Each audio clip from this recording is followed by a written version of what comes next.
There was a man in Mysore city. He was known to be some kind of a ghost buster or tantric. This guy has trapped ghosts in bottles. So I was just befriending him thinking, I will steal one bottle because I really wanted to see a ghost. Alai, alai, alai, alai, alai, alai, alai.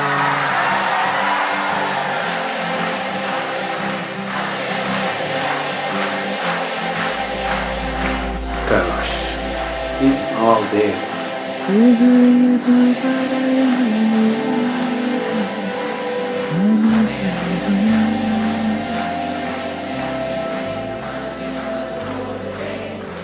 Sadhguru, you were talking about stories. So we were conversing and we were agreeing that when we were growing up, some of the best stories that we used to hear from family people or grandparents or friends, senior people, would be the ghost stories.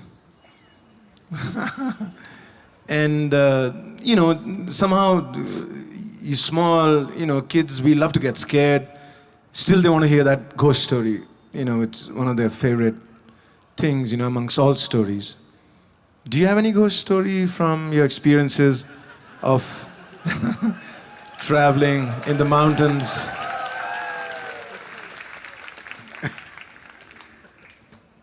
Wow this is really getting him into trouble See, the purpose of telling you ghost stories was not to scare you, but to give you a hair-raising experience. This happened in a barber shop in Louisiana state.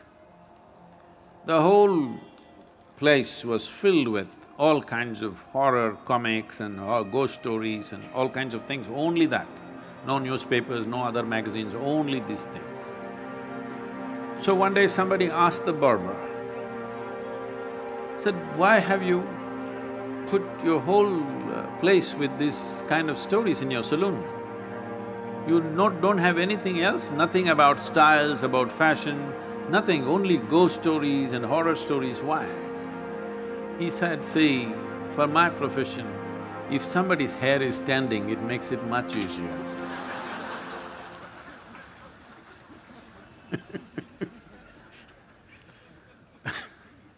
So the idea was to give you a hair-raising experience not to scare you And I must tell you, this fascinated me so much that there was a man in Mysore city who was also working in the Mysore City Corporation as some official, but he was known to be some kind of a ghost buster or tantric or whatever he is. So somebody told me, I was always looking for these kind of things, so somebody told me, this guy has trapped ghosts in bottles and kept it in his whatever, it's a shrine or a workshop or whatever you want to call it.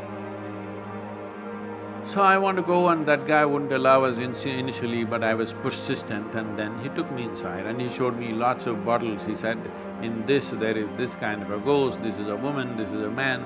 I looked, I could not see a man or a woman, I all saw transparent bottles with corks.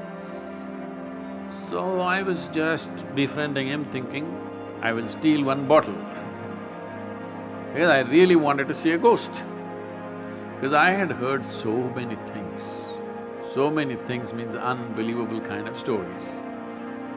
Well, it only made me more and more curious. It did not raise my hair nor scare me, but I became more and more curious.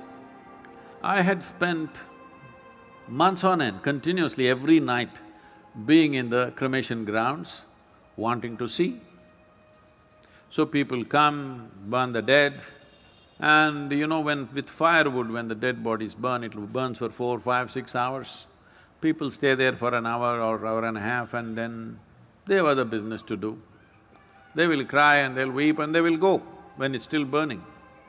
Normally what happens is, when as the fire burns, one thing, because there's economic always economic aspect to everything. If they've not put enough fire long enough, when this collapses, the outer part, first thing that'll happen is because neck is such a small thing and it gets burnt, and once the spine is burnt, the burning head will roll away, do.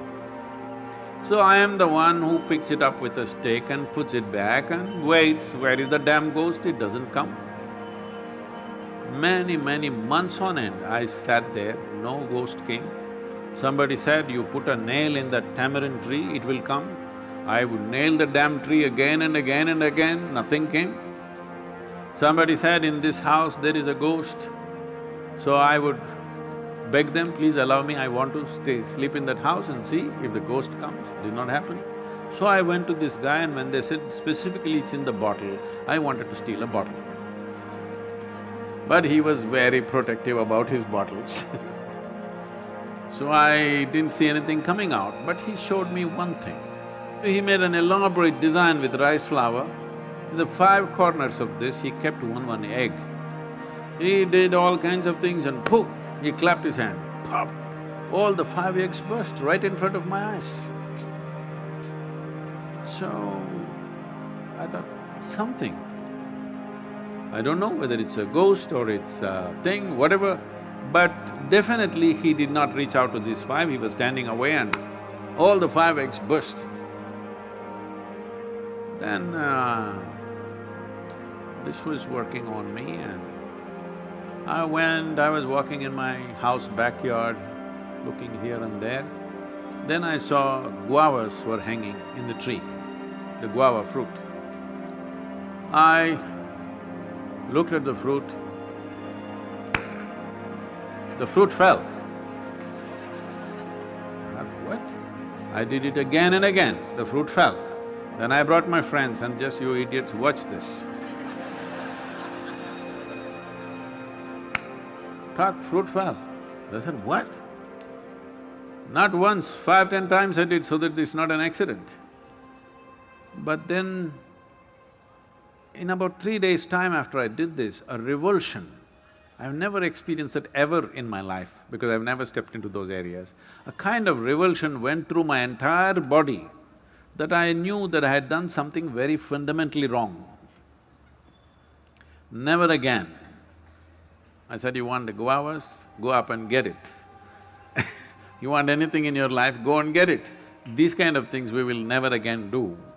So, I realized something is fundamentally wrong, use your energies like that. So what is a ghost? All of you are ghosts with a body. Those who are walking and sitting, everybody, you are ghosts with a body. But suddenly somebody lost their body and you think they are something horrible. Why? They're just like you, they just lost the body. Is it true that you gathered the body over a period of time? Suppose, let's say you had lost control over how much you eat and you became this big, and then you came to yoga program and whatever, and slowly you shrank into half your size. Does it mean to say half of you has become a ghost? Hello? So if somebody lost the body, 50, 60 kilograms of planet that we have picked up and made into this, if they put it back, is that a ghost? Then you are also a ghost with a body, isn't it? So this abnormal way of looking at life, that just because somebody lost their body, they've become something evil, something fearful, something terrible, is a very abnormal way of looking at life. The nature of life is such that whether… See, right now, this is something you must look at this, not intellectually, really experientially. You're breathing, all of you, are you? Hello? I'm just checking. Hello? You're breathing. So if you're breathing, let us say this was like a building or whatever, right now we are in the quadrangle kind of place. So there is life here that you're breathing. You may call it air, but it's actually life, because if I take away this will go. Yes? Your life will go. It's only in this transaction, life is happening, isn't it? So it's not just about air, oxygen, this, that. This is a living cosmos. You are like a little bubble, you captured a little bit of life. You know, did you blow soap bubbles when you were young at least?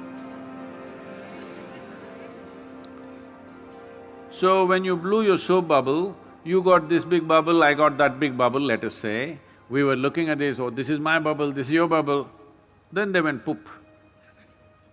When they go poop, you don't say, this is my air, this is your air, isn't it? This is just like that. This is just a bubble. You captured a certain amount of life and it's functioning in a certain way. When this bubble bursts, there's no such thing as your life and my life. Well, you may not break the entire bubble, you may break the outer surface of the bubble and the inner surface of the bubble may still remain. Just because the outer peel has dropped off, do you call that a ghost? Then you are a ghost with a body.